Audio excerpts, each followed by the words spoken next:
लाल आंखें और खून की प्यास लिए परछाई में क्या छिपा है।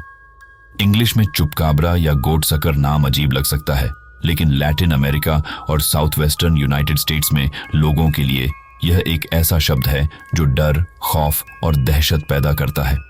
खून चूसने वाले राक्षस के रहस्यमय जन्म, भयानक चित्रण और इसके रहस्यमय हमलों की भयानक कहानियां सुनने में आती रहती हैं।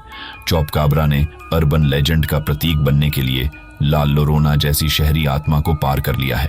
लेकिन क्या यह महज कल्पना है या मिथ के पीछे कुछ और ठोस चीज छिपी हुई है? चुपकाब्रा नाम दो शब्दों से मिलकर बना है, चूपर जिसका अर्थ है चूसना और काबरा जिसका अर्थ है बकरी।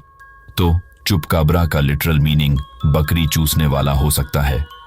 चुपाकाब्रा द्वारा किए गए हमलों और घटनाओं की कई रिपोर्टों में गाय भैंस की हत्याएं शामिल हैं, जिनमें बकरियां और मारे गए घरेलू जानवर या उनकी गर्दन पर बताए गए पंचर घावों के साथ जंगली शिकार शामिल हैं, जो रात में घूमने वाले इस खून चूसने वाले पिशाच जानवर का संकेत देते हैं।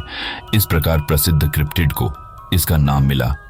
ओरिजिनली मारे गए जानवरों के मालिकों ने चुपाकाब्रा को आधा मानव आधा पिशाच जानवर माना। मूल चुपाकाब्रा के बारे में कहानियां 1950 के दशक के अखबारों में शुरू हुईं। वास्तव में नॉर्थ अमेरिका में पहला मामला 1956 के आसपास एरिज़ोना में दर्ज किया गया था, जिसका अर्थ है कि यह भारी जीव लगभग 70 वर्षों से नॉर्थ और साउथ अमेरिका में क्रिप्टोजूलोगिस्ट वैज्ञानिक जो ऐसे जानवरों पर रिसर्च करते हैं जो वास्तविक हो भी सकते हैं और नहीं भी, के रडार पर रहे हैं। इस खतरनाक जानवर को पहली बार 1975 में मौका प्यूर्टो रिको के छोटे से शहर में कई खेत जानवरों की क्रूर हत्याओं के बाद पौराणिक प्राणियों के दायरे में पेश किया गया था। 1990 के दशक में इसे काफी प्रसिद्धि मिली क्योंकि हमले, घटना और परिमाण दोनों बहुत ज्यादा बढ़ गए थे और इसे इंग्लिश में एल वैम्पिरो डी मोका या अदर वैम्पायर ऑफ मोका कहा जाने लगा।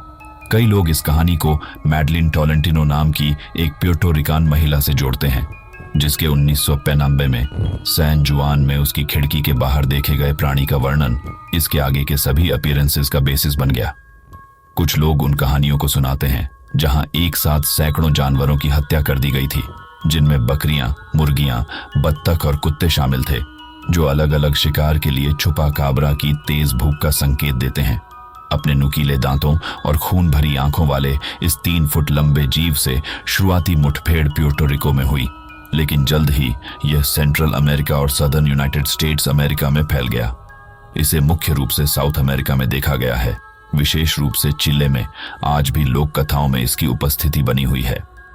2023 बोलीविया में कथित तौर पर एक रहस्यमय एंटिटी देखी गई है जो पशुओं के बेजान पाए जाने के एग्जाम्पल से मेल खाती है।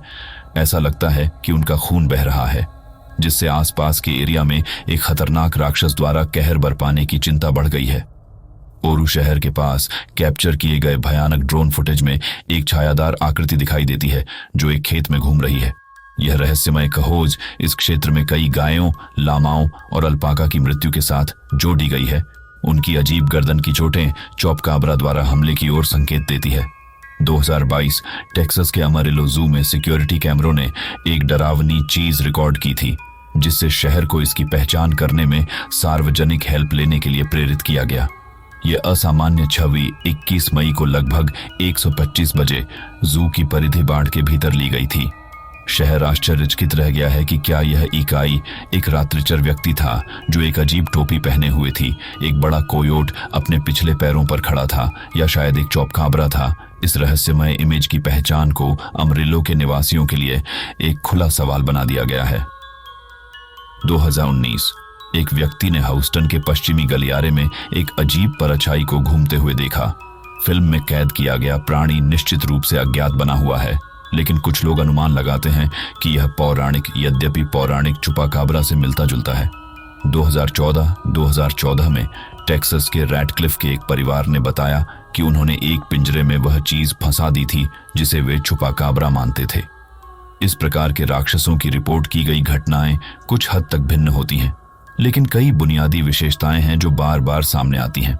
ज्यादातर मामलों में प्रत्यक्षदर्शी 4.5 से 5.5 फीट 147 से 168 सेमी लंबे जानवर को देखने का दावा किया है। जो कथित तौर पर एक छोटे भालू के आकार का होता है। ऐसा कहा जाता था कि इसका सिर अंडाकार आकार का था और एलियन जैसी चमकती आंखें थीं। अधिकांश विवरण दावा करते हैं कि प्राणी के पास लंबी तेज रीढ़ें होती हैं जो उसके सिर के पीछे से रीढ़ की हड्डी तक चलती हैं और दुम पर समाप्त होती हैं। कई प्रत्यक्षदर्शियों ने तेज अप्रिय सल्फर प्रकार की गंध की सूचना दी है, लेकिन दूसरों का कहना है कि प्राणी में कोई गंध नहीं है। कुछ लोग कहते हैं कि त्वचा मेंढक के समान होती है, धब्बेदार धब्बों के साथ हरे रंग की। दूसरों का दावा है कि यह पपड़ीदार त्वचा वाली रोएदार छिपकली की तरह दिखती है।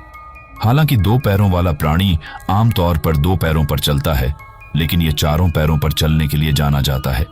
कई लोग कंगारू जैसे गुणों का दावा करते हुए कहते हैं कि छुपा काबरा चलने के बजाय कूदने के लिए अपने मजबूत पिछले पैरों का उपयोग करता है। अन्य लोग प्राणी की चाल में अधिक वानर जैसी गुणवत्ता का सुझाव देते हैं। छुपा काबरा की उत्पत्ति भी बहस का विषय है। कुछ लोगों का मानना है कि यह प्राणी बाहरी अंतरिक्ष से आने वाले पर्यटकों का पालतू जानवर है, इसलिए उनकी समानता अंतरिक्ष एलियंस से होती है, जिन्हें ग्रे के नाम से जाना जाता है। कथित तौर पर दोनों के सिर बड़े, अंडाकार और विशाल आंखें हैं। हालांकि एलियन सिद्धांत यहीं समाप्त नहीं होता है।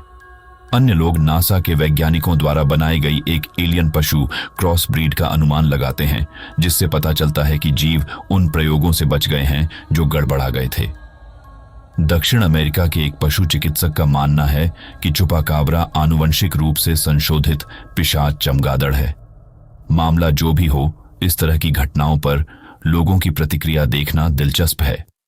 लोग विशेष रूप से छुपा काबरा में रुचि रखते हैं, उसी कारण से वे मानव जैसे अलौकिक प्राणियों से आकर्षित होते हैं। हम मानव जैसी बुद्धिमत्ता वाले मानव जैसे प्राणियों के विचार के प्रति आकर्षित होते हैं, क्योंकि इसका मतलब है कि हम ब्रह्मांड में अकेले नहीं हैं।